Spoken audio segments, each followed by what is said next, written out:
Bien, ahí estamos ya. Creo que ya estamos al aire, sí. Muy buenas noches a todos, queridos amigos. Saludos de aquí, desde el Centro Terapia Humanista. Soy Carlos Alba, para aquellos que ya me conocen y para aquellos que recién nos están viendo. Saludos a todos, a personas que nos siguen de mismo Lima, Perú, de otros países también. Gracias por estar aquí. Tenemos hoy como invitado a Herman Schreck. Tenemos un tema muy importante que nos vamos a compartir con todos para estos tiempos y también para nutrir un poco en nuestro acompañamiento a otras personas, que es el tema de las adicciones desde una mirada de la terapia gestal, donde Herman tiene una gran experiencia en este tema. Un poco te presento Herman. Bueno, Herman es psicólogo, psicólogo clínico de Uruguay, terapeuta gestáltico, tiene una experiencia en el tema de adicciones con más de 25 años de experiencia, fue asesor de salud mental y adicciones en la Intendencia de Paysandú, ha dictado ponencias sobre el tema de adicciones y temas relacionados en diversos países como España, México, Argentina, Brasil, Chile, Cuba, Rusia. Tuve la oportunidad justo de conocerlo en un evento, en un congreso gestáltico de investigación en Chile, fue donde nos conocimos. Actualmente es director del Departamento de Vínculos Adictivos de la Asociación Gestáltica de Uruguay, coordinador de Civida, ¿no? Es autor también de un libro, Soltar las muletas, de lo dicho, lo no escuchado, de las drogas y la adicción. Bien, es un currículum un poco amplio, he hecho un resumen, Germán. Gracias por estar aquí, bienvenido aquí a esta comunidad y a todos. Y gracias, te escuchamos, Germán, que nos compartas sobre este gran tema. Bueno, muchas gracias, Carlos, muchas gracias por esta oportunidad maravillosa de estar compartiendo esta actividad, bueno, de poder compartir algunas ideas contigo y con las personas que vayan dejando sus preguntas. Gracias también al Centro de Psicoterapia Humanista del Perú por este recibimiento. Y bueno, y a Elida también, que está ahí dando apoyo a la actividad. Y bueno, gracias a todas y todos que están ahí conectados en tu fanpage, acompañándonos. Por ahí empezar a contarte cómo surge esta inquietud de encontrar una mirada gestáltica y una forma gestáltica de acompañar a personas que consumen drogas, ¿no? Que en realidad todo esto parte de una profunda necesidad personal. Luego, como tú decís, de alrededor de 25 años de trabajar en distintas áreas del acompañamiento a personas que consumen drogas. Yo comencé en esto siendo estudiante de psicología, interesado en la temática, sensibilizado seguramente por cuestiones personales, porque siempre digo que nadie se dedica a esto por casualidad, ¿no? Sino que tiene que haber una motivación personal profunda para hacerlo y está bueno averiguar cuál es. Y en realidad en ese camino inicial fui formado desde una mirada de las drogas que era un enfoque que planteaba que la droga era algo que aparecía en la vida de las personas casi de manera azarosa y que aquellas personas que entraban en contacto con la sustancia inmediatamente desarrollaban una adicción. Y el enfoque de guerra contra las drogas, de lucha contra las drogas, donde además la abstinencia era la única forma de recuperación, esta mirada de la adicción como una enfermedad, era una mirada que me empezó a generar mucho conflicto, porque casi al mismo tiempo comienzo mi formación como terapeuta gestáltico. Y trabajar desde el enfoque gestáltico, acompañando ese paradigma, se me volvió absolutamente imposible. Con lo cual, como digo en mi libro, por un tiempo dejé las drogas, me dediqué a la formación de terapeutas gestálticos, bueno, con todo un trabajo aquí en Paysandú, en mi ciudad natal. Paysandú es una ciudad que queda a unos 400 kilómetros de la capital de Uruguay, de Montevideo, y aquí desarrollé toda una tarea con un centro gestáltico y dando formación. Pero como es muy difícil dejar las drogas, cuando quise acordar, estaba nuevamente en la temática, pero ahí me planteé hace unos 10 años atrás el desafío de poder encontrar una forma gestáltica de acompañar a personas con problemas con drogas, ¿no? Mi primer sorpresa fue no encontrar referencias claras y directas. Algo que he hablado con muchos colegas es que en general la Gestalt no se ha ocupado históricamente sobre el tratamiento de la adicción. Me costaba mucho encontrar en ese momento bibliografía. Hice además una pesquisa con los que eran mis maestros en ese momento y ellos me decían, no, la Gestalt trabaja con los adictos como con cualquier otra enfermedad.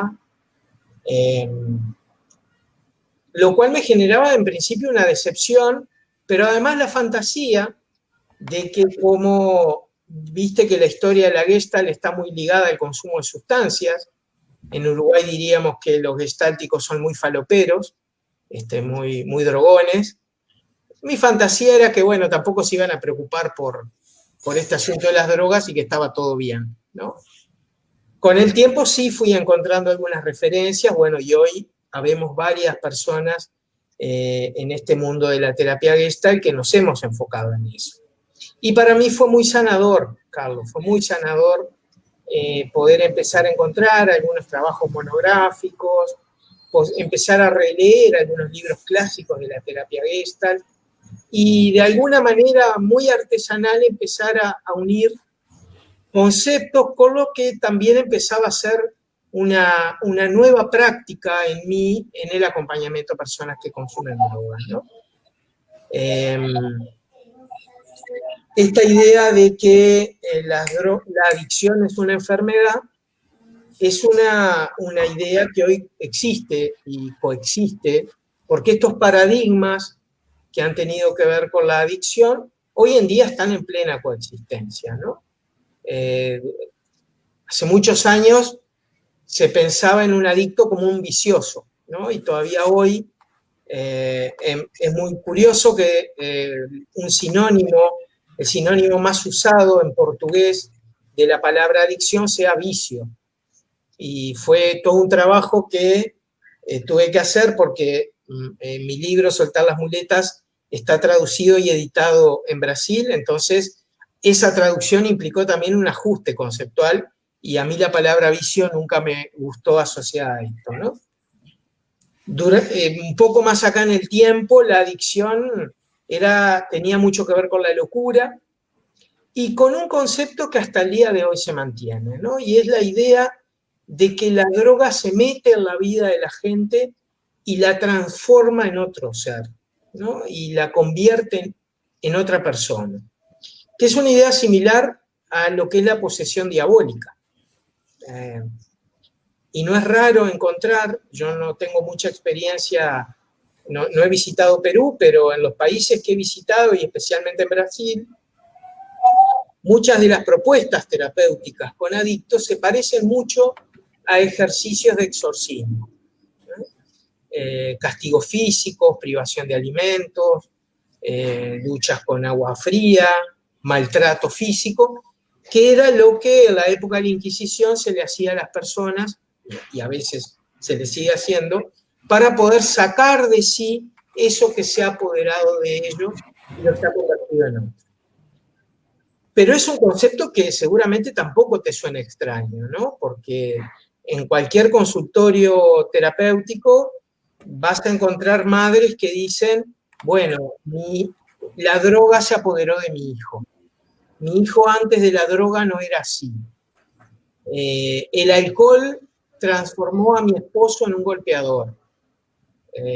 Esta idea de que la droga tiene el poder de transformar personas, ¿sí?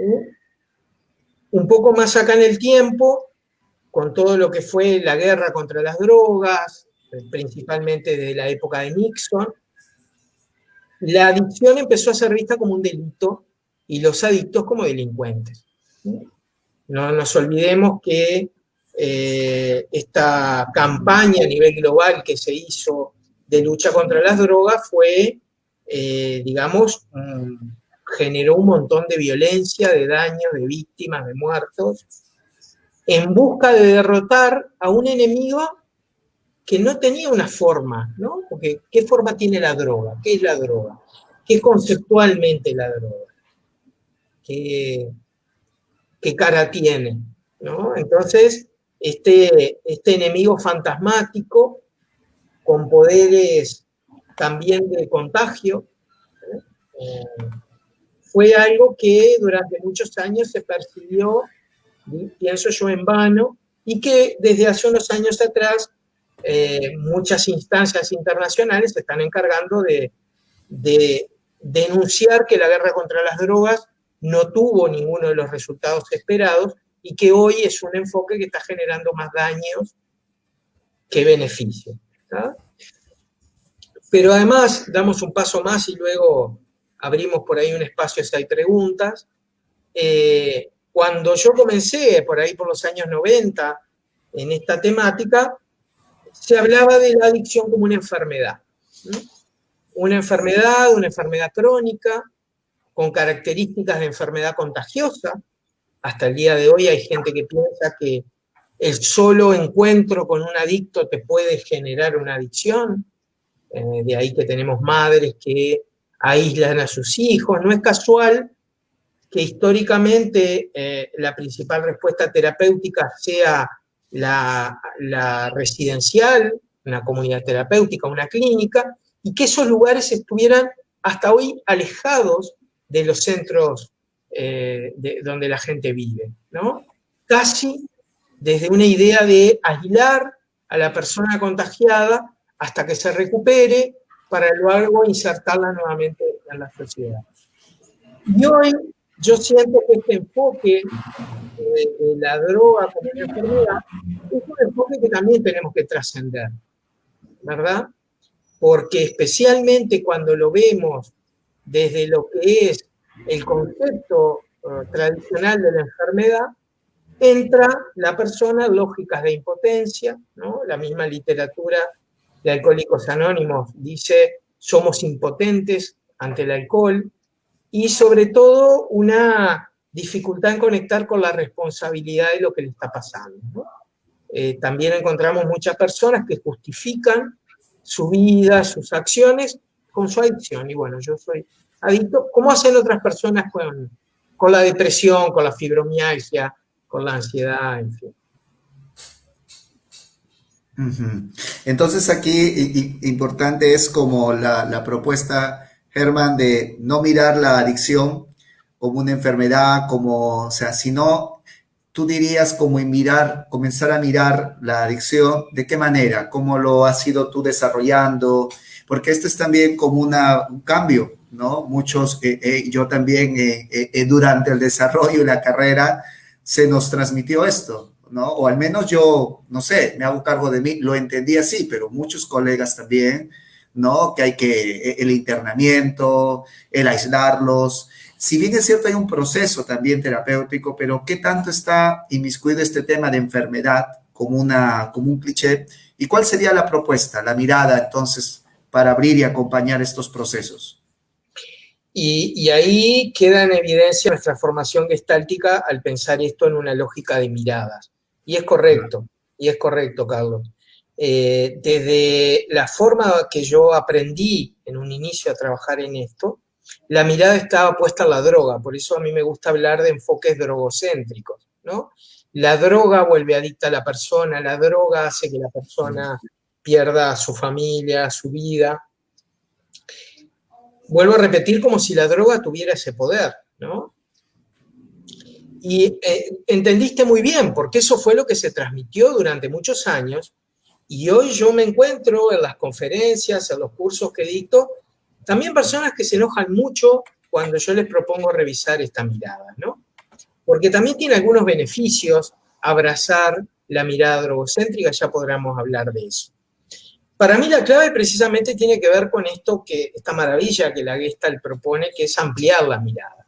Y como digo muchas veces, y además tenemos una fanpage que se llama Más allá de las drogas, la mirada tiene que estar puesta más allá de las drogas, ¿no? La mirada tiene que estar puesta básicamente en la persona, básicamente además en cómo esta persona encuentra en su adicción una alternativa a la realidad que le toca vivir. Y desde ahí empezar a ver la adicción no como una enfermedad, y aquí yo no me peleo con nadie. Quien lo quiera ver como una enfermedad, siéntase libre de hacerlo.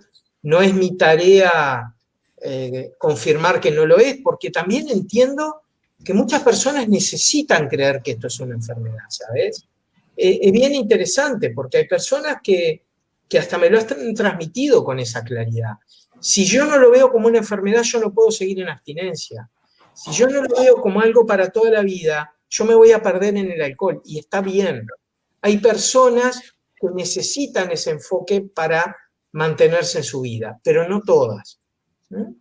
Entonces, por ahí, la propuesta, que además yo planteo en mi libro Soltar las muletas, tiene que ver con ver a la adicción no como una enfermedad, pero sí como un síntoma. Un síntoma de algo que subyace y de algo que hace que hoy yo no pueda conectarme conmigo y con mi entorno de una manera saludable. Y donde la droga cumple una de sus principales funciones, que es la función anestésica, ¿verdad? Porque, a ver, ¿para qué consumimos drogas todos? ¿No? No sé si tú te estás tomando un café ahora, te veo batir algo así, puede ser, ¿no? Por rato, sí, acá estoy. Ok, ¿por qué tomamos un café a la mañana o por qué tomamos un café si tenemos que escuchar a un uruguayo que va a hablar durante una hora? Para no ser nosotros mismos, ¿verdad? Porque yo las mañanas, antes de comenzar, yo no tomo mucho café, tomo el mate aquí en Uruguay, ¿no? Que es también una droga, es una sustancia adictiva, es un estimulante, al igual que el café. Y yo lo utilizo porque si fuera por mí, yo capaz me acuesto a dormir nuevamente. Y necesito algo que me desconecte de las sensaciones que estoy teniendo en ese momento, que es de mucho sueño, y necesito algo que me ponga en otro estado. ¿Por qué tomamos alcohol en las fiestas sociales? ¿No? Eso es algo que en mis cursos siempre conversamos. Y para mí la explicación es la misma. Más allá de lo que me pueda gustar divertirme y bailar en una fiesta, en general, viste que los compromisos sociales, los cumpleaños, las bodas, casi siempre son en horas muy tarde. Te encontrás vestido con ropa que en general no utilizás, tus zapatos te aprietan, los que tenemos panza, bueno, capaz que es el traje que nos aprieta de todos lados y el nudo de la corbata, y encuentro un montón de gente que no conozco y gente que por ahí con la que no tengo ganas de hablar, pero tengo que hablar porque estoy en una reunión, y por ahí a determinada hora de la noche yo ya me quiero ir para casa, pero todavía no han cortado la torta, entonces me tengo que quedar. El alcohol también cumple esta función de poder anestesiar sensaciones que yo prefiero soportar antes de tomar tal vez la sana decisión de irme de la fiesta. De decir, bueno, no, yo no me banco más esto. Está todo bien, quiero mucho a los novios, gracias por la invitación, pero ya está. Tengo sueño, me aprieta la ropa, no quiero saludar a más nadie. ¿Sí?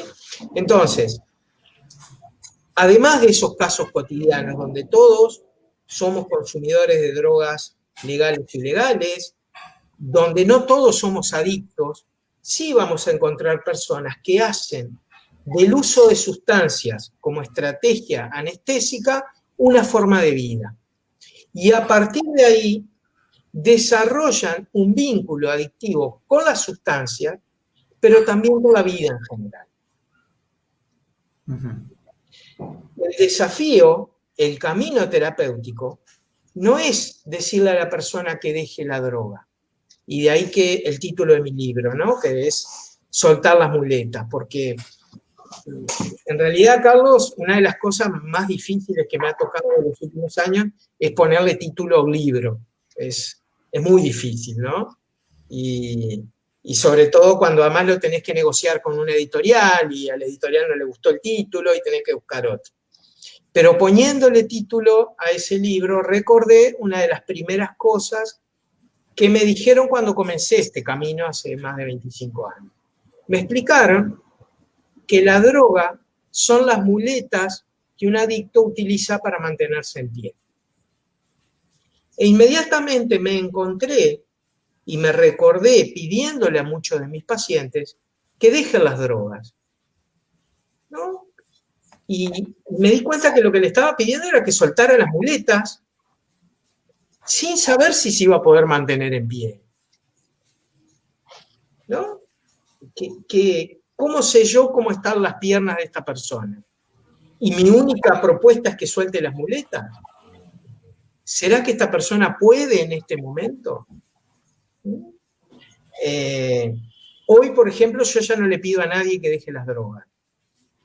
Es una decisión personal y acompaño a mis pacientes a su tiempo y a la dirección que ellos vayan eligiendo ir. Por supuesto, si eligen una dirección que va en contra de mis ideas y mi disponibilidad, bueno, digo, bueno, hasta acá. Pero no le digo a la gente que deje la droga. Sobre todo, claro, porque yo no sé cómo sería la vida de esa gente sin drogas. Ahí hay una cuestión que yo me recuerdo, y me recuerdo en principio me da vergüenza, me da pena por mis anteriores pacientes, pero enseguida me digo, bueno, estabas en aprendizaje, y me calmo un poco y digo, bien, Germán, estabas aprendiendo, el aprendizaje implica errar, pero me recordé asegurándole a mis pacientes que si dejaban la droga su vida iba a mejorar. ¿Y desde dónde yo podía tener esa certeza? ¿Cómo yo le puedo asegurar a alguien que su vida va a mejorar dejando las drogas? Porque también tenemos muchas situaciones de personas que dejan de consumir y se suicidan, ¿no? Porque escuchamos personas que dicen, y a veces profesionales, que dicen que las drogas son una forma de morirse, ¿no? Y acá hablan de la droga como un suicidio en cuotas o a plazos. Y yo hoy tengo claro que es totalmente lo opuesto. Las personas no se drogan para perjudicarse. Las personas no se drogan para hacerse daño. Tú no estás tomando este café ahora para generarte una úlcera. No estás tomando este café para alterar tus nervios y a lo mejor no poder dormir a la noche. Yo no tomo el mate en la mañana para tener acidez estomacal y mal aliento, que es una de las consecuencias de tomar mate. Sabemos que eso nos puede producir, pero nuestra idea es que el beneficio compensa ese daño, compensa ese riesgo, ¿verdad? Y decidimos usarlo. Entonces, toda adicción es un acto a favor, no en contra. Todo consumo de drogas y además una adicción es algo que se instala por buenas razones. Sí, cuando compartes esto, entonces, un poco como sería invitar a mirar que cuando acompañemos a una persona que está en un vínculo con una sustancia o algo adictivo, es mirar más que esta droga, es ver lo que hay detrás. O sea, esto que tú mencionas, ¿no? Quizás tomo el café porque no sé cómo sostener mi exigencia de estar despierto, ¿no? O consumo una droga porque no sé cómo sostener la soledad en que vivo. O consumo esta droga porque cuando estoy aquí me da, también me surge esto, ¿no? Una alegría que no me permito vivir sin esto, ¿no? Una alegría enmascarada. Entonces, quizás en la propuesta, quizás porque cada uno lo va a vivir a su manera y cada uno tiene una, creo yo, una historia, o es lo que voy, creo, comprendiendo, es como ir mirando qué es lo que hay detrás, ¿no? No solo quedarnos en esto que se llama adicción, sino ver al ser humano que está detrás. Y justamente lo que un poco planteamos en Gestal es como tener la presencia de poder estar atento qué hay detrás también. Que claro, obviamente acompañar a la persona que acompañamos es invitar esto. No sé si por aquí un poco miras y también la buena, o sea, que hay una intención detrás. Quizás no digamos, una intención que hacerse daño, pero hay un intento. Claro, quizás no de la manera como uno diría, externamente a un juicio de una manera clara, pero hay un intento, ¿no? Y hay que ver lo que hay detrás. Es un poco por ahí lo que nos invitas a ver. Absolutamente, absolutamente. Y yo estoy cada vez más convencido que lo que hay atrás es un intento de sobrevivir, ni más ni menos, ¿no? Eh, Absolutamente, Carlos, comparto, ese es el enfoque. De ahí que además la formación que nosotros hacemos en esta temática tiene mucho de formación técnica en el acompañamiento terapéutico, ¿no? Te diría que una de las cosas que más me sorprende es cuando trabajo con psicoterapeutas que me dicen, sí, pero yo no puedo trabajar con adictos, no tengo las herramientas. Y eso es un concepto que está equivocado. Quienes más tienen herramientas para trabajar con adictos son los terapeutas, de cualquier tipo, no me refiero solo a psicoterapeutas. ¿Por qué? Porque hay algo que yo también descubrí en el camino, y es que un adicto es de lo más parecido a una persona, ¿sabías? Es como mirarlo no como una etiqueta, ¿no? Es como mirarlo como una persona que está ahí, ¿no? Porque hay un tema también, ver cuál es el prejuicio, la idea con el que va cuando acompañas a alguien, ¿no?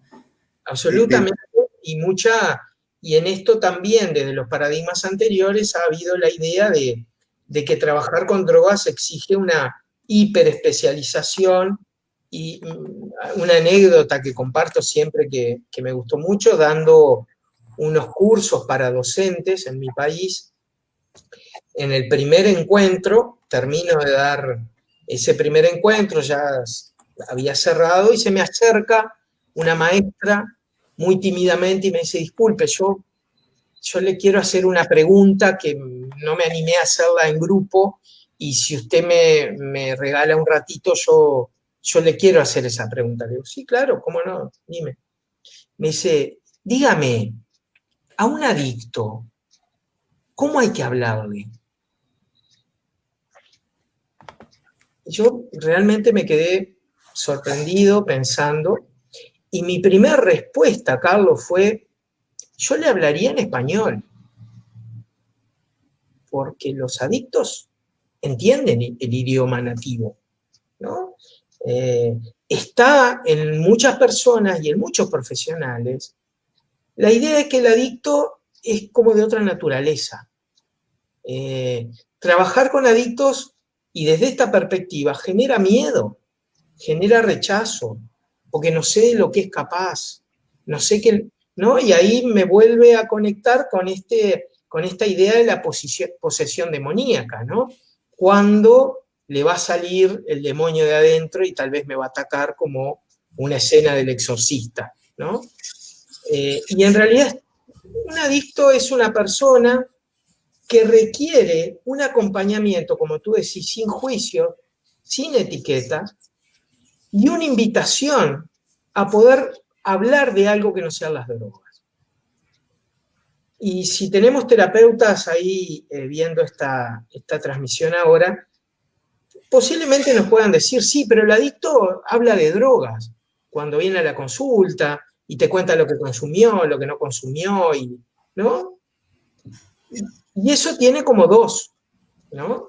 Tiene como dos, para mí, razones. Una tiene que ver con que la adicción tiene, como decía Bialakovsky, un sociólogo, tiene un lado erótico, ¿no? Muchas veces despierta el morbo de todos nosotros, hablar de sustancias, formas de consumo, ¿no? Y a veces cuando voy a alguna reunión social y alguien se entera que trabajo en el tema, preguntas en general son de eso, y dime, ¿y es cierto que mezclan esto con esto y que se inyectan en el tobillo para que no les vean las marcas? Bueno, que es realmente la parte menos importante de todo esto. Pero por otro lado, muchos adictos, y especialmente aquellos que vienen de procesos terapéuticos drogocéntricos, asumen que de lo que tienen que hablar es de droga. Asumen que tú querés escuchar eso. Pero además, es un área donde ellos están muy cómodos, donde ellos se manejan muy bien. por ahí que la propuesta gestáltica es invitarlos a ir a otra área. Está bien, yo te escucho un rato de drogas, contame, pero ¿qué más hay en tu vida? ¿No? ¿Qué hubo? ¿Qué es lo que te lleva hoy a tener este vínculo con la sustancia? Y desde las herramientas gestálticas, y de esto muy bien que vos decías, esta presencia amorosa, paciente, a mí me ha resultado un camino terapéutico mucho más eficaz que la manera en la que trabajaba antes. Sí, por aquí justo ya conversábamos un poco esto es como una invitación a un cambio de paradigma para algunos, justo algunos nos escriben siempre como que lo vieron como una enfermedad todos estos años y como que cuesta escuchar. Y bueno, y a todos los oyentes es como mirar, a mí me parece importante como mirar a la persona que está detrás, o sea, no solo quedarnos y con la idea de solo la palabra drogas o todo el juicio. Es como también, como en la terapia mismo, limpiar el filtro de qué me pasa a mí con este tema el tema de drogas, también para el que acompaña, ¿no? O sea, esto que has dicho, los prejuicios, de repente he tenido un vínculo alguna vez con una persona que ha estado transitado esto, no me fue bien y lo estoy traspolando a mi cliente, en fin, pero es como esto del filtro. Y por aquí en varias preguntas que voy viendo y como que voy resumiendo, yo entiendo que la persona pues puede ir a un acompañamiento, tiene algún tipo de consumo, pero tiene el deseo de explorarse, o sea, tiene el deseo de mirar qué le sucede. Entonces, va contigo, tú lo escuchas, lo acompañas a mirar más allá de a lo que viene, ¿no? No solamente el tema de drogas, sino lo que le pasa en la vida o lo que siente en la vida. Y preguntaban por acá y en el chat también, ¿y qué pasa con aquellas personas o cómo sería la propuesta con los que, digamos, van por familiares que lo llevan? Porque hay también casuística en que dice, mi familiar también ya ha entrado mucho en este consumo, ha dejado el trabajo, ya no tiene un control de sí, entonces yo vengo preocupado un poco por él. Y ahí, ¿cómo? Porque la persona también a veces no quiere asistir. Aquí, ¿cómo es el proceso? Me preguntaban por aquí. Bueno, primero que esto último que tú describís es la situación más frecuente de consulta que he tenido y otros colegas también, porque esto yo lo hablo mucho y en distintos países, ¿no? Es muy raro que una persona venga a la consulta diciendo, mirá, yo quiero ver más allá de las drogas, quiero encontrar... Eso en general no ocurre.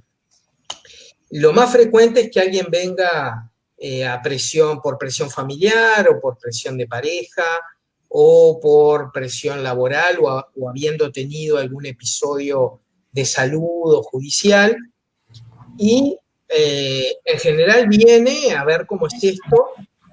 Y algo que tenemos que tener claro los que nos dedicamos es que las personas que vienen a nuestra consulta en general no quieren dejar las drogas.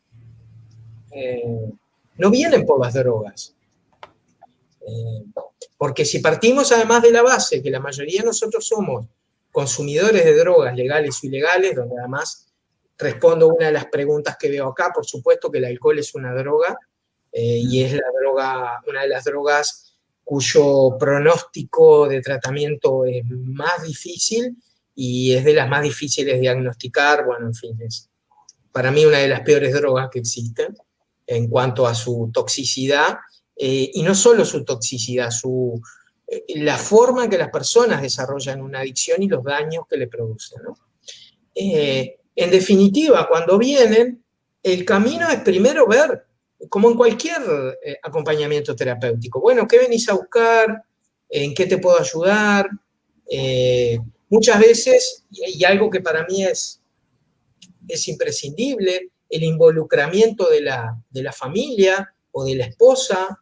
Para mí lo ideal es tener las primeras consultas en conjunto para poder ver cómo se va desplegando también algo que es parte inherente a esta consulta y que es la coadicción, ¿verdad? Eso es materia del libro que estoy terminando de escribir y que tiene que ver con entender que la adicción no es un proceso que se da en solitario. Siempre cuando tenemos un adicto, tenemos uno o varios coadictos o, como algunos le llaman, codependientes, que también forman parte de ese sistema que sostiene la adicción, aunque dice querer transformarla y cambiarla, ¿no? Ujú. Por aquí hay varias preguntas y bueno, voy leyendo algunas que el público también que nos mira puede ver. Algunas las estoy viendo acá en nuestro chat privado y otros en el fanpage y WhatsApp, estoy que miro. Por ejemplo, por acá Yulisa nos comenta, cuando se trabaja el tema de drogas, ella ha percibido que se suele incluir el tratamiento del médico psiquiatra para la atención con fármacos. En la intervención gestáltica, desde tu experiencia, ¿es necesario también que el paciente reciba algún tipo de tratamiento psiquiátrico también? Por supuesto, depende de la persona. Hace 10 años yo coordino un equipo multidisciplinario aquí en mi ciudad, donde desde el inicio incorporé una psiquiatra, principalmente para que la persona tenga un tratamiento y un acceso, no sé cómo es en Perú, pero en Uruguay el acceso a los psiquiatras también es complejo por los plazos. Bueno, tener uno en el equipo nos permite, por un lado, un acceso mucho más rápido, pero además poder trabajar también con la psiquiatra cuando empezar a retirar los fármacos. Yo no estoy en contra de los fármacos, pero sí sé que los psicofármacos son una sustancia adictiva, son la cuarta droga más consumida en mi país y una droga que es altamente adictiva, una sustancia altamente adictiva y que también genera daños a la salud, ¿sí?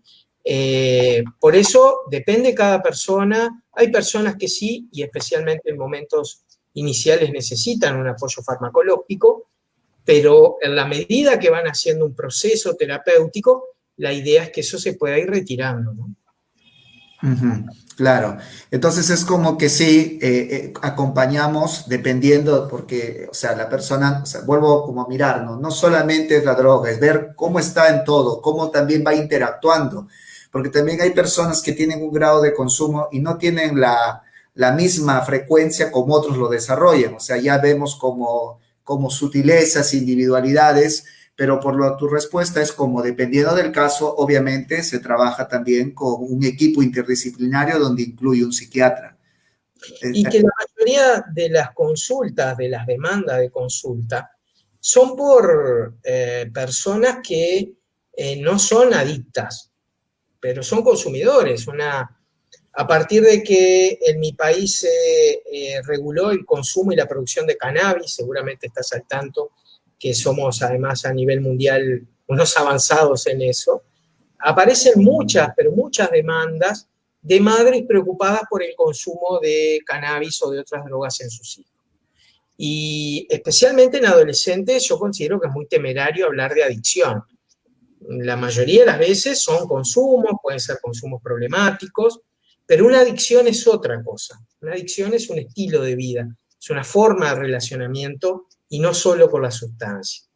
Y en eso además tenés muy claro que además hay personas que son adictas a cosas que no son sustancias siquiera. Y ahí me queda más que claro que el poder adictivo no la tienen las drogas, ¿no? Personas que son adictas al trabajo, que son adictas al sexo, personas que son adictas a la comida, que son adictas a las compras, cuyo tratamiento sigue las mismas lógicas, es lo mismo, donde no hay una sustancia que genere un efecto químico en el cuerpo, ¿no? Entonces, ahí se trabaja con las mismas lógicas y la búsqueda, como tú decías bien, es mirar un poco más allá. Y te puedo asegurar que si estás dispuesto, encontrás ese más allá. Y ahí el enfoque y el tratamiento se vuelve mucho más efectivo. Ujú, claro, entonces es un poco como, hasta aquí como ir resumiendo el tema de que tratamos de mirar lo que hay detrás, a la persona, lo que hay detrás de esta motivación, por así decirlo, de estar con esto que llamamos el objeto donde se hace la adicción. Y también respondiendo a las preguntas que estamos viendo, consideras también importante un trabajo interdisciplinario, donde también el psiquiatra, claro, dependiendo del caso, se va a tener que acompañar también. Entonces, es como también esta misma mirada holística, ¿no? No solamente centrarnos en un juicio netamente de la adicción, ver lo que hay en el mundo emocional, social de la propia historia, su historia, y también ver cómo va respondiendo en la parte también biológica y en este caso, pues el psiquiatra, la parte médica complementa. Justo por aquí hay una pregunta de una de las personas que mencionaba algo de esto, ¿no? Y cómo es cuando se ve un adolescente, ¿no? Porque un adolescente, decías, está comenzando a como en su exploración, probar varias alcohol o algún tipo de adicción o cocaína o algún tipo de sustancia y bueno, vienen a consulta. ¿Cómo aquí se acompaña desde tu experiencia a adolescentes que ya has dicho como que todavía no se puede determinar una adicción, pero ya tienen esta curiosidad, ¿no? Y se ponen un poco reacios al acompañamiento? ¿Has tenido estos casos? ¿Cómo te ha ido aquí? Mira, nos pasaba y nos pasa en nuestro servicio que muchas veces recibíamos, Carlos, adultos que venían por su problemática de consumo, a veces por una adicción, pero cuando mirábamos en su historia clínica, veíamos que esa persona tal vez a los 14 años tuvo un coma etílico, a los 18 años tuvo un accidente de tráfico por consumo de alcohol, ¿no? Y una serie de eventos relacionados con el consumo, que una de las cosas que nosotros nos preguntábamos, a ver, pero en ese momento nadie problematizó esta situación. Nadie les dijo, miren, esto tiene que ver con el consumo. Entonces, hace unos años ya instauramos un área de nuestro dispositivo que precisamente trabaja con adolescentes que llegan a la urgencia del lugar donde trabajo por situaciones relacionadas al consumo de alcohol o otra droga, y a partir de ahí se conecta con un profesional o con una instancia profesional donde se trabaja desde la perspectiva de reducción de riesgos y daños, ¿verdad? Por supuesto, sabemos la absoluta futilidad, la absoluta inutilidad que tiene decirle a un adolescente que no consuma, ¿no? No sé cómo es en Perú, pero en los países, en mi país y en otro que ve, ¿no? En general, pensémonos nosotros mismos en nuestra adolescencia, cuántas veces nos dijeron que no hiciéramos algo y lo hacíamos. Entonces, la perspectiva de reducción de riesgos y daño implica un acompañamiento a que el joven aprenda formas y conozca formas menos riesgosas y menos costosas en términos de salud, para que cuando elige consumir lo haga de una mejor manera, ¿verdad? Porque tener un episodio como puede ser la pérdida de un miembro, como puede ser una situación de cárcel por haber tenido consumo, agrega razones para una futura adicción. Entonces, ¿cómo se trabaja con el adolescente? Primero, en la aceptación del técnico y en el acompañamiento a la familia de aceptar que es esto que tú decís. En la adolescencia, parte de las conductas exploratorias esperables y normales es el consumo de sustancias. Pero ¿cómo acompañar para que ese consumo no genere daños que después puedan repercutir en su vida adulta?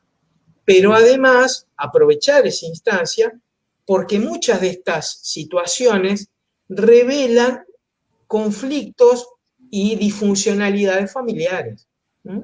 Donde nuevamente se responsabiliza a la droga de cosas que están pasando en la familia. Por ejemplo, mi hijo me roba, ¿no? Y lo que me quita cosas de mi casa y las vende. La primera idea de esa familia es la droga la que hace que mi hijo robe. Y eso no es cierto. La droga no hace robar a la gente. Ninguna droga hace robar. ¿Sí? Entonces, es un proceso de acompañamiento, es un proceso, por un lado, como decía, desde la lógica y desde la estrategia de reducción de riesgos y daños al joven, pero además un acompañamiento a la familia para poder aceptar esa realidad, poder tomar su propia postura de una manera clara y firme frente a ese consumo y trabajar el sistema familiar para poder mejorar la funcionalidad. Ujú. Y acá quizás es incluso no mirar como qué hay detrás de este ejemplo de llevar dinero, ¿no?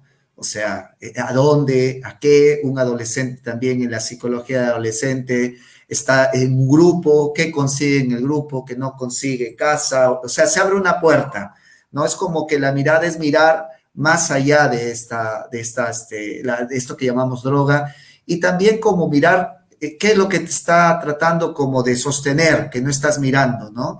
Por aquí hay una pregunta que dice, ya que hemos hablado de consumo y adicción, pregunta Teli, ¿cuál sería la diferencia entre un consumidor y una adicción o un adicto? Esto como para dejarlo más claro para lo que nos oye. Genial.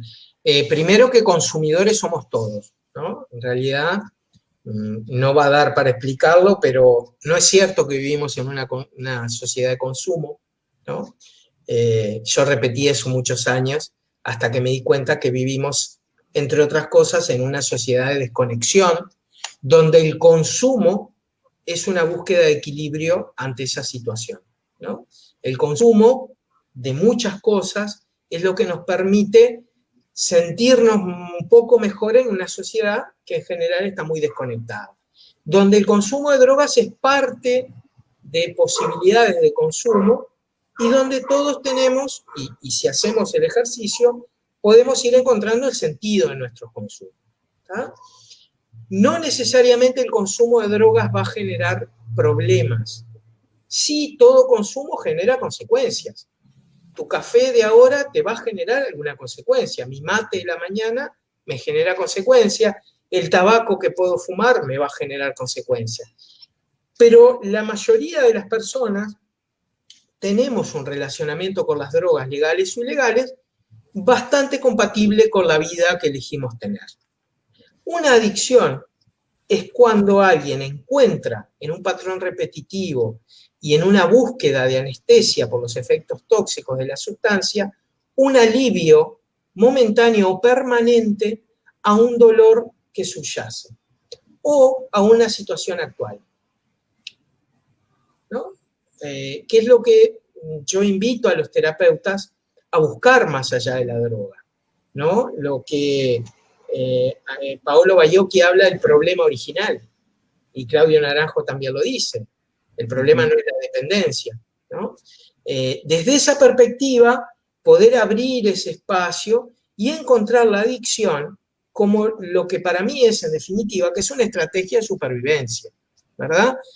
Es lo que desarrolla muchas veces una persona presa. Yo cuando me toca asesorar equipos, y a veces equipos que trabajan con personas privadas de libertad, lo que los invito a revisar es, bueno, cuán probable es trabajar en una instancia de encierro desde la base de la abstinencia, cuando el consumo de drogas es hasta un gesto de salud. O sea, no me banco el encierro, no me banco y busco, como hacemos la mayoría de nosotros, un estado emocional que me permita sobrevivir. Entonces, para mí esa es la diferencia. En mi libro, además, abundo sobre los distintos tipos de consumo. No todos somos consumidores de la misma manera de distintas sustancias. Y la adicción, además, Carlos, y esto es un obsequio para todos, es una sola. Ya no hablamos de adicciones, ¿no? Porque es lo mismo que se expresa de distintas maneras. Ok. Bien, después aquí hay esto de, pregunta por acá Jim Castillo, el tema de la legalidad ilegalidad del consumo de sustancias genera alguna dificultad o facilidad para el proceso de acompañamiento. O sea, porque no en todos los países tienen, por ejemplo, en algunos países el cannabis no está legalizado, otros sí. No sé, ¿tú has encontrado que la legalidad o ilegalidad de alguna manera dificulta el proceso o lo ves como que no? En lo personal no lo relaciono con una dificultad. Sí le puedo encontrar capaz algo que es un fenómeno que sí yo reconozco en mi país, y es que desde el año 2013, 2014, en Uruguay se habla de drogas como nunca se habló en su historia, ¿no? Y yo creo que gran parte de eso tiene que ver con este proceso de regulación del mercado de cannabis, ¿no?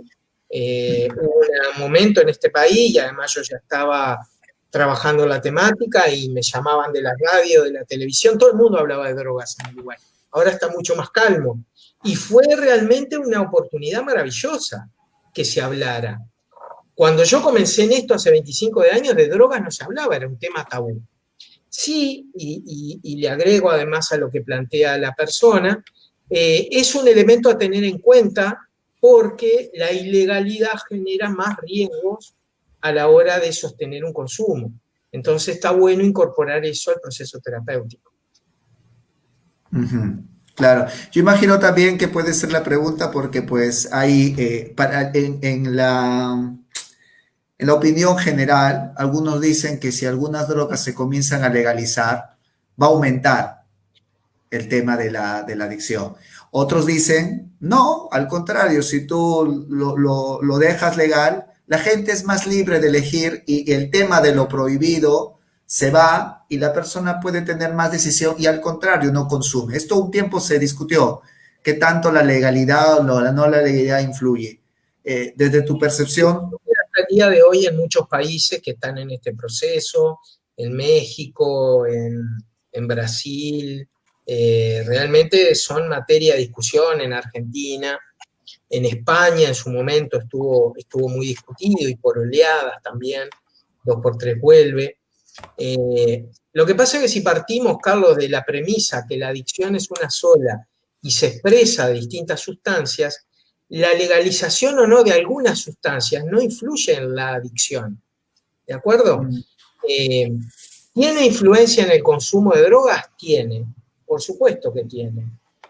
Pero no de la manera que mucha gente lo presenta. Los datos que tenemos hoy de Uruguay es que, así como muchos esperábamos, cuando se propone la ley de regulación del cannabis, hay un aumento que no sabemos hasta hoy si es un aumento en el consumo o es un aumento en la declaración del consumo, que son dos cosas diferentes. Nos pasó acá, por ejemplo, cuando se aprobó la ley de interrupción voluntaria del embarazo, la legalización del aborto, ¿no? También algo que llevó mucha discusión. Lo interesante es que las mediciones indicaron que posteriormente a que se aprobó esa ley, los abortos se dispararon en Uruguay, ¿no? Y era muy curioso, era como que hasta que la ley se aprobara había un montón de mujeres esperando la ley para abortar. Y eso sabemos que no es así, sino que lo que hubo hasta la ley fue un absoluto subregistro, porque expresar que una mujer se iba a hacer un aborto era ir contra la ley. Entonces la gente no decía que abortaba. ¿Se entiende, Carlos? Lo mismo pasa con el consumo de drogas, porque puede haber una penalidad legal, pero hay claramente una penalidad social.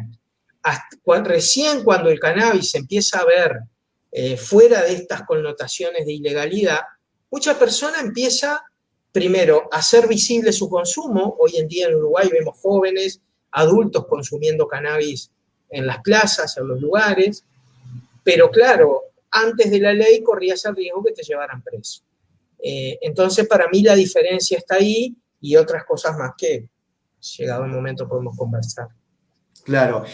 También acá te preguntan, y es una pregunta que también lo he relacionado con otras que me están haciendo por mí por el WhatsApp, un joven que ha consumido por 2 años aproximadamente alguna sustancia, digamos, no dice cuál, pero por ejemplo cocaína o alguna otra, obviamente genera un tema, dice, de problemas en su sistema nervioso y esto de alguna manera acompañarlo en su proceso cambia un poco la perspectiva desde tu experiencia, no es un determinante. Y por acá otra, si hay alguna sustancia de tu experiencia que sí genere, muy aparte que haya, me dicen, un tema de que hay algo detrás y que no es solo esto, pero sí genere un efecto al sistema nervioso. Bien, todas las sustancias psicoactivas generan efectos en el sistema nervioso central. Es más, cuando se habla de los daños a la salud, en mi libro una de las cosas que comparto es que el agua tiene una dosis letal, ¿no? Si tú tomas una X cantidad de agua, sin parar, tu cerebro se licúa y te morís. O sea, no hay nada que tú puedas consumir que no genere algún efecto. ¿verdad? Ese efecto tiene que ver no solo con la sustancia, sino que tiene que ver con el estado de salud en general de la persona, con la frecuencia, con muchas cosas. Y la afectación del sistema nervioso central es una afectación que también se da por la vida misma. Por supuesto que nos han dicho cosas como las drogas matan neuronas, por ahí nos olvidamos que respirar mata neuronas también, que vivir mata neuronas, y que hoy, según los últimos estudios, sabemos que las células madres generan neuronas. O sea, durante muchos años creíamos que las neuronas no se recuperaban y hoy sabemos que sí. Pero para dejar claro y no meternos en otras discusiones, claro que genera efecto, especialmente cuando hablamos de adolescentes, algo que sí está muy comprobado, y es que en cerebros en formación, en niños especialmente, el efecto de cualquier sustancia tóxica, no solo las drogas, genera daños de una manera más intensa que en un cerebro adulto, ¿verdad? Ujú. Acá también preguntan, como un poco asociando esto, una persona que consume drogas se deteriora, dice, a nivel de su persona y emociones, incluso algunos llegan a morir. Entonces, ¿cuál sería el aporte de la Gestalt en este tipo de personas? Bueno, acá hay una pregunta, Sí, a ver, yo no sé la Gestalt cuál es el aporte. Sí, ante esas situaciones, no me voy a hacer vocero de la Gestalt, por supuesto. Lo que primero que a mí se me ocurre es primero tener la claridad, y ojo que esto también puede ser, como decía al principio, una de las participantes que les cuesta aceptar eso, esto también que voy a decir, por ahí decir que las drogas no matan a nadie. La gente no se muere por las drogas, ¿no? Esto también puede ser un concepto difícil porque va a contrapelo de lo que nos dijeron, ¿no? Aquí lo que nosotros llamamos droga de alarma social, no sé cuál será allí en el Perú, me encantaría saberlo. Aquí en Uruguay es la pasta base, como en Argentina es el Paco, como en México es el cristal, como en Brasil es el crack, que son sustancias que tienen muy baja frecuencia de consumo a nivel de población. Cuando tú ves las estadísticas en Uruguay, te das cuenta que 98% de los uruguayos son consumidores de alcohol y un 0,6 creo que son consumidores de pasta base. O sea que es muy poca gente a nivel población la que consume. Pero claro, son de alarma social porque a nivel de los medios y de la sociedad se le ha puesto a esa sustancia la responsabilidad de muchas cosas a nivel social. Y he escuchado barbaridades como decir que la gente que consume pasta base se vuelve adicta a la primera dosis, que la gente que consuma pasta base va a terminar robando, prostituyéndose, barbaridades que he escuchado. Pero también he escuchado a personas, bueno, por ejemplo, que un consumidor de pasta base se vuelve adicto para siempre. Conceptos que en realidad le ponen a la sustancia atributos y posibilidades que no tiene. Pero una de las cosas que escuché es esta idea de que la pasta base mata a la gente que la consume. Y eso no es cierto. Los consumidores de pasta base no se han muerto por consumir pasta base. Se han muerto de soledad, se han muerto por su dificultad en acceso a los sistemas de salud, de donde son totalmente expulsados siempre. Se mueren de desesperanza, se mueren de angustia, muchos se suicidan. Ojo con ponerle a las sustancias el poder que no tienen, porque no lo tienen, ¿no? Y lo estamos viviendo hoy precisamente con el tema del COVID. Y yo estoy fascinado y pasándolas tan difícil como la mayoría de la gente, ¿verdad? Pero es interesante hoy cuando escuchamos miles de muertos a nivel mundial por COVID. Y cuando se empieza a hilar fino, son personas que la enorme mayoría tenía enfermedades preexistentes y no murieron por COVID, murieron con COVID, que es muy diferente. Entonces, sí, muchas personas mueren estando en consumo de drogas, pero no mueren por su consumo de drogas. Ujú. Yo aquí cuando mencionas esto, porque escucho y de lo que escucho y también tengo comentarios con algunos colegas cuando hemos tocado estos temas, es como tocar con mucha finura el decir, o sea, no es que estamos diciendo desde el enfoque que, o sea, digamos, valorando la droga o dándole un altar, sino decir como invitar que también, o sea, más que esta sustancia, es la forma, como lo dijiste en un momento, cómo elijo yo vincularme con esta sustancia. O sea, la sustancia está ahí, mi café está aquí, pero la forma como yo me vinculo, si lo consumo mucho o no, elijo ir, obviamente, en mi elección al inicio, por un tema también de cosas que hay detrás para anestesiar, va a ser pues que tenga un efecto en este vínculo, que puede ser con un café, una pasta básica, puede ser con el trabajo, una pareja, ¿no? Y es lo que un poco es invitarnos a mirar lo que hay detrás y también con la responsabilidad, ¿no? De qué me lleva a mí, ¿no? A unirme, a vincularme de esta manera. Y por ahí es donde un poco se relaciona, creo, con este tema del consumo y la adicción, ¿no? Porque todos podemos tener un tipo de consumo por curiosidad o por lo que haya sido, pero lo que va a generar este tipo de contacto, ¿no? Entonces, me parece que va también un poco por aquí la idea. Y por acá me comentaban, tomando esto en cuenta, ¿y qué pasa o cómo acompañar a alguien? Acá hace un ejemplo muy puntual, acá hay un pegamento que se llama el Terocal, que se inhala, no sé si en Uruguay hay, pero como yendo un poco más grande, cuando uno está asociado a alguna adicción y se pone violento, no quiere, o sea, ser ayudado, no quiere ser llevado a un acompañamiento. Acá dice, ¿qué hacer con estos casos? Bien, primero son casos muy difíciles, ¿no? Y mi empatía y mi solidaridad con posiblemente una mamá que está viviendo en una situación de esa con su hijo, que es muy difícil, ¿eh? Es muy difícil.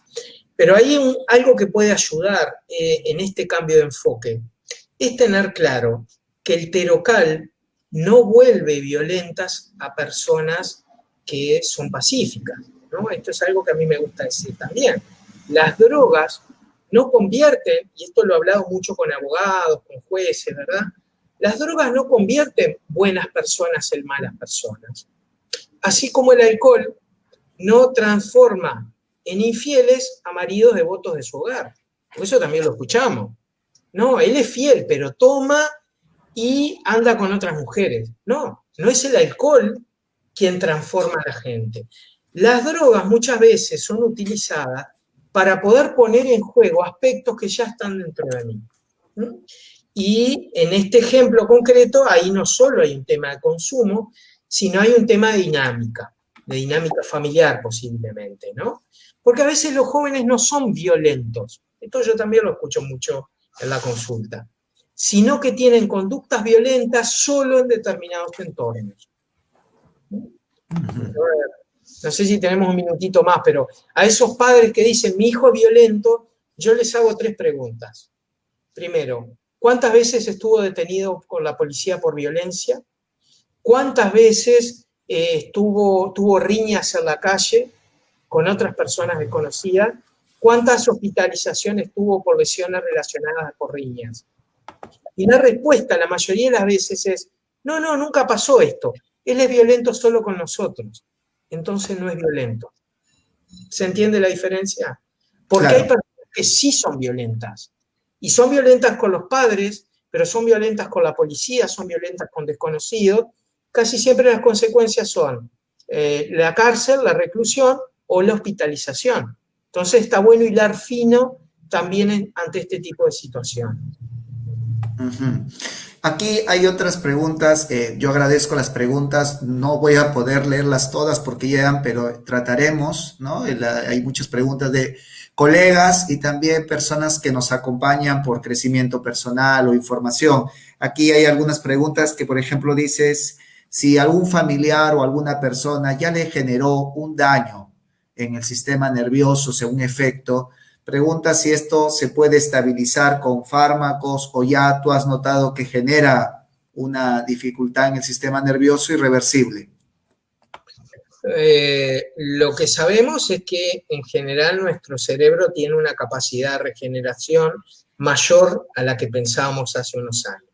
Entonces yo soy muy cuidadoso con estas cuestiones de irreversibilidad, o sea, hablar de cosas irreversibles, muchas veces es generar un diagnóstico de por vida. Y ahí que no estoy muy de acuerdo con estos conceptos de un cerebro adicto, de un cerebro que a partir de su consumo de drogas se generó un estado, una forma de ser que lo inhabilita para poder dejar las drogas o tener una vida plena. Ninguno de nosotros, yo no sé tú, Carlos, pero ninguno de nosotros vino con todas las neuronas en su lugar. Nos hemos tenido que ir acostumbrando, ¿verdad? No todos vinimos con todas las cartas ganadoras y hemos tenido que ir jugando en nuestra vida a lo largo de lo que tenemos. Bueno, con un adicto es lo mismo, es acompañarlo en este proceso y después su organismo, hasta donde esté en sus posibilidades, va a ir acompañando ese proceso. Por aquí otra pregunta que me decían era sobre este síndrome de abstinencia, ¿no? Cuando la persona está recién, digamos, hay un apego muy fuerte, hay sensaciones de ansiedad, angustia. ¿Cuál es la propuesta que haces en estos casos? Igual, o sea, ¿cuál es la propuesta que mantienes ante un síndrome de abstinencia? Y por aquí me preguntan también qué es un síndrome de abstinencia. Bien, un síndrome de abstinencia es una sucesión y un grupo de síntomas físicos y psíquicos que se viven como displacenteros. Desde lo físico, básicamente tiene que ver con una característica que tienen todas las sustancias psicoactivas, es que ante la privación el organismo empieza a sentir malestar, ¿no? Posiblemente quienes toman café cesan, dejan de tomar café y comienzan con dolores de cabeza, la sensación de que le falta algo al cuerpo, somnolencia, lo cual naturalmente hace que la persona quiera repetir el consumo para lograr esa estabilidad que tenía previa. A nivel psicológico, muchas veces son sensaciones de ansiedad, de vacío. En definitiva, porque un síndrome de abstinencia también es el encuentro con esa vida original. O sea, cuando yo suspendo el anestésico, me encuentro con el dolor. O sea, es así de sencillo. Y por eso es que el adicto intenta nuevamente volver a consumir para poder calmar eso. Y la otra pregunta era, ¿qué se hace? Sí. Se lo acompaña y ahí depende mucho de la persona. Yo creo que no tanto de la sustancia, ¿no? También yo he visto muchas personas que se determinadas sustancias hay que hacer determinado. No, según la persona, según el estado físico en general, según la situación. Hay personas que hacen su síndrome de abstinencia de manera ambulatoria y hay personas que necesitan una internación, lo que se llama un proceso de desintoxicación, que lo que también tenemos que tener claro, Carlos, es que es la parte más fácil de todo esto, ¿no? Limpiar el cuerpo es tan sabio que si tú dejas de contaminarlo, el cuerpo se limpia naturalmente y en 15, 20 días tu cuerpo ya no tiene sustancia adentro. Lo más difícil es lo otro. Por eso es que el poder de la adicción no la tiene la droga. Ok, aquí me preguntan también si es que cuando ya hay este proceso de soltar y que entre en un proceso de dolor emocional y físico, porque también hay un desapego físico, ¿ves necesario o recurrente también medicación? Como lo dije hoy, ¿verdad? Depende cada caso. Hay veces que sí. Lo que hay que hacer es un seguimiento estrecho de esa medicación para que no se transforme en una nueva adicción, ¿no? Claro. Y llegado el momento, la persona también pueda prescindir de esa medicación. Claro. Sí, yo digo porque ahorita que me pongo a pensar, un ejemplo, ¿no? Se me ocurre ahorita, si alguien por sentirse solo se inclina al trabajo y se vuelve un trabajólico, que es otro tipo de adicción, suelta eso, claro, le cuesta, pero va al alcohol como otra forma de distraer, cambia, pero igual es, o sea, porque hay un detrás, ¿no? Entonces, va a depender mucho también del caso y no solamente tratar el síndrome de abstinencia, sino que creo que el siguiente paso sería ver lo que hay detrás, ¿no? ¿Qué sostenía eso? Y es que en la medida que no trabajas lo que hay detrás, va migrando la adicción, que como decía hoy es una sola, no es plural, es singular, Mm, pero va cambiando de objeto. Claramente, como tú decís, yo conozco muchísimos, por ejemplo, alcohólicos que están en abstinencia de alcohol, pero si no van a su grupo de alcohólicos anónimos 3 veces por semana, le falta algo. No es casual que muchos jóvenes que dejan de consumir drogas en una comunidad, después en general quedan alrededor de la comunidad, o forman otra comunidad en otro lado, o hacen grupos, que en general muchas veces es una forma de mantener un alivio porque no se ha trabajado el problema original. A ver, con esto quiero decir que es malo coordinar grupos de alcohólicos anónimos o trabajar en una comunidad, no, no estoy diciendo eso. mm, Lo que es bien claro, y Alcohólicos Anónimos lo explica también con claridad, que no es lo mismo la abstinencia que la sobriedad. Son cosas diferentes. Yo puedo estar abstinente de alguna sustancia, pero tener adicción con otra. Hasta que yo no voy más allá y no trabajo con ese problema original, todo el tiempo voy a estar necesitando esas muletas. claro, sí, sí, sí. Bueno, muy claro esta parte, es un tema que justo como comentabas, es como tener otra percepción, otra mirada de esto. Acá dice, bueno, hay muchos comentarios, un buen tema, algunos ponen en el chat también acá me responde como para reflexionar sobre el tema, ¿no? Sí, siempre después de mencionan acá la intervención psicológica debe estar presente siempre después de la abstinencia. Yo creo que iría a la par, ¿no? Porque también acompañar a una persona en ese proceso es todo un proceso también, sostenerlo, ¿no? Porque a veces dicen, bueno, hay que dejarlo, hay que darle una pastilla, un medicamento para que transite ese cuadro de ansiedad, pero también es mirar cómo nos va a nosotros acompañar ese proceso, ¿no? Absolutamente. Y ir viendo esto. Bueno, yo creo que sí, hay otras preguntas más por aquí. ¿Qué más? A ver acá. Y me contó, bueno, este es un caso, me parece, de Marilu, nos comenta, no sé si es creo más personal, me dice si una persona consumió marihuana 5 años, puede dejarlo de consumir. Bueno, yo creo que va a depender, ¿no? Pero no sé si, ¿qué responderías tú a esto?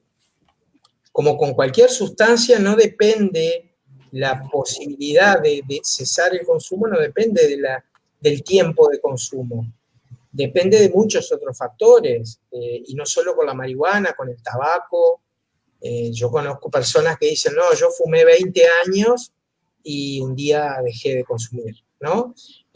Porque, vuelvo a repetir, no es la sustancia la que define el vínculo de adicción. Sí, sí, eso está muy claro. Sí, yo mira, un poco tomando, porque también esto es como para también yo y bueno, los oyentes, es como dejar unos puntos muy importantes que nos estás diciendo. Si por ahí me olvido alguno, nos retroalimentas. Que justo la terapia ya está busca mirar a la persona como lo más completa posible, no solamente quedarnos con el síntoma, no solo con esto que aqueja, sino mirar más allá, su emoción, su cuerpo, su sinceridad en completo. Y entonces cuando una persona, como cualquiera, puede ser esto que llamemos ansiedad, depresión, drogas o adicción, es apuntar a mirar qué hay más detrás, ¿no? Esto importante, que quizás este síntoma o llamarlo así del consumo fue esa muleta que le está ayudando a sobrevivir o a mal que bien a algo que hay detrás y que el trabajo terapéutico sería ir por ahí. Y también algo que dijiste es importante, que esto también lo vemos en los cursos formativos, el filtro, ¿no? Que es el que acompaña, ¿no? Esto que también por ahí comentaba Guillermo, le leí un comentario, limpiar los prejuicios internos, lo que me genera la emoción del tema del que acompaña al acompañante, ¿no? Que es un trabajo también terapéutico, que hay que mirarlo para, creo yo, como para cualquier proceso, no es solo para la adicción, para cualquiera. ¿No? Sí, Absolutamente, tal cual, Carlos. A ver, poder adoptar un enfoque gestáltico para acompañar a personas que consumen drogas, primero que nada requirió en mí la decisión de soltar muchas certezas, los cambios de paradigma no son agradables. Puedo claramente identificar todas las emociones por las que pasé y también ese periodo de no tener muchas referencias. Pero además es un proceso que exige una revisión de mis prejuicios, de mis preconceptos y un proceso de desaprendizaje muy importante, ¿no? Yo honro todos mis maestros, honro los maestros con los cuales comencé este camino y también honro el proceso de haber desaprendido mucho de lo que aprendí con estos maestros, ¿no? Me parece importante, y en esto yo entiendo personas que a veces cuando me escuchan se enojan, se molestan. Alguien decía más arriba, me cuesta escuchar algo que aprendí, y claro que cuesta, por supuesto cuesta, porque pensar que el poder lo tiene la droga también nos da un montón de certezas y garantías y nos exime de responsabilidades, tanto a las personas que las consumen como a los terapeutas. Entonces, en el trabajo que hacemos de formación de terapeutas de este enfoque gestáltico de la adicción, es todo un trabajo con herramientas de la terapia Gestalt, pero principalmente un trabajo de desintoxicación personal de estos prejuicios, de estas ideas, y el acompañamiento a que puedan soltar esto y de a poquito ir agarrando algunas ideas y sobre todo el tiempo chequeando con la experiencia. Yo no estoy tratando de vender ideas y de convencer de nada a nadie. Lo que yo invito es que se den la oportunidad de ver esto desde una óptica diferente.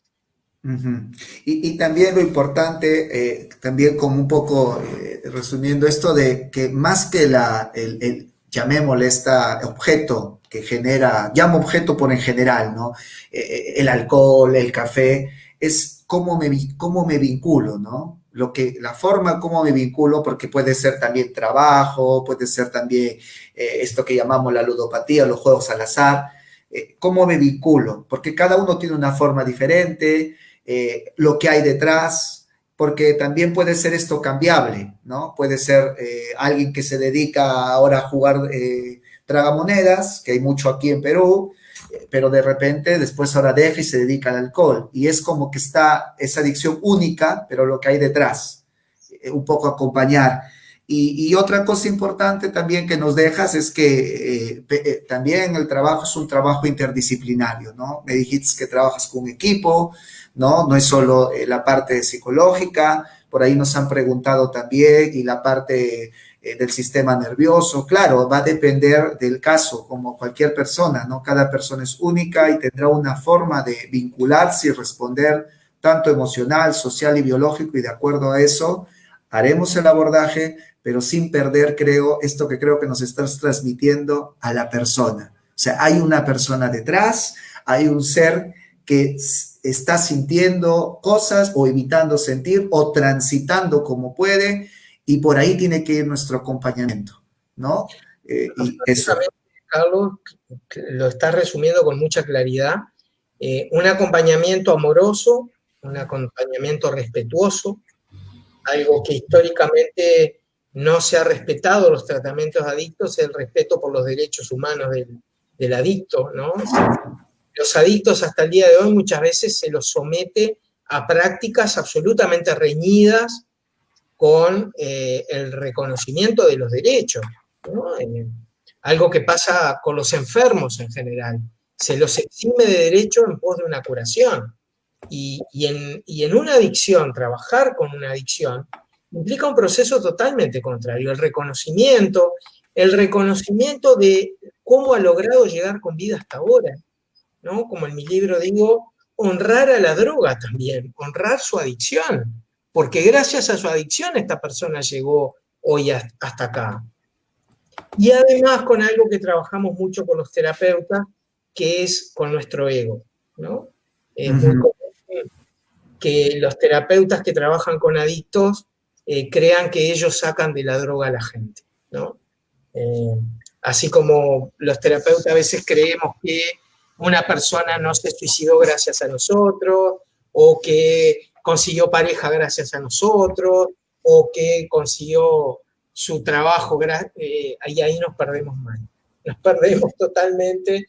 Claro. ahí que muchas veces escuchamos que trabajar con adictos es un trabajo frustrante, ¿no? Es un trabajo de mucha frustración. Eso a mí me lo dijeron hace más de 25 años y hoy estoy seguro que no.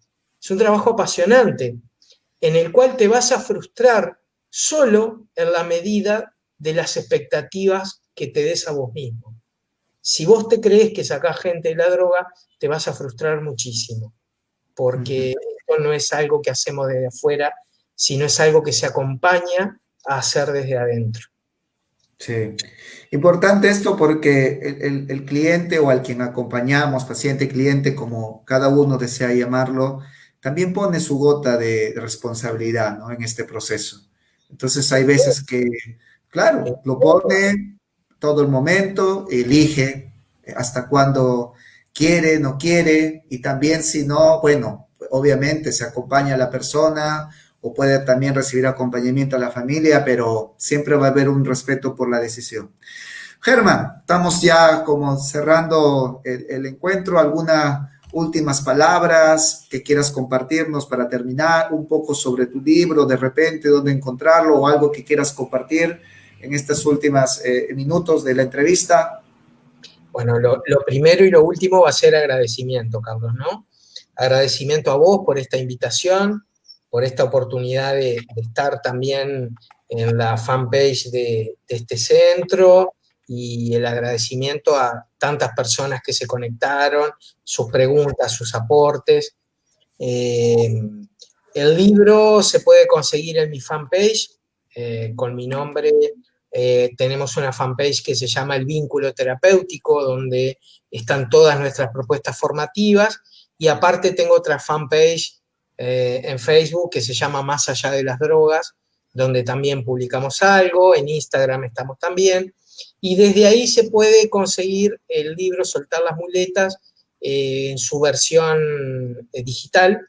Bueno. Ya llegará el momento que lo editaremos allá en Perú y podrá estar así físico, pero por ahora el acceso es online, en 24 horas lo reciben. Y mi agradecimiento, mi ánimo, mi invitación a todos los profesionales que se interesen en trabajar en esta temática, a darse la oportunidad de hacerlo desde esta mirada gestáltica, desde esta mirada humanista, desde esta mirada amorosa, y que, bueno, si requieren acompañamiento de alguna manera, que cuenten conmigo para lo que necesiten. ¿Tá? Y un fuerte abrazo a todo el Perú y a todos los países que nos acompañaron, y mis gracias nuevamente, Carlos. Sí, gracias a ti, Germán, gracias a todos los que nos están escuchando, mirando. Bueno, saludar a algunas personas que nos han contestado o han hecho preguntas, han saludado, ¿no?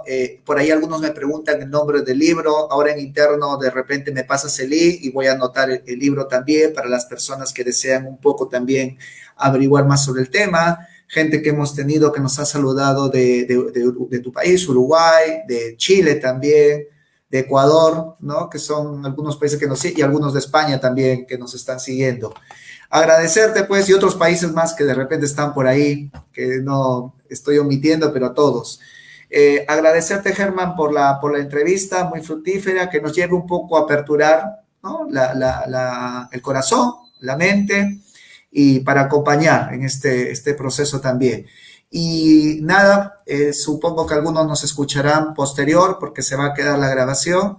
Compartan el video para aquellos que les pueda servir, que es el canal que estamos haciendo como un aporte para los que acompañamos.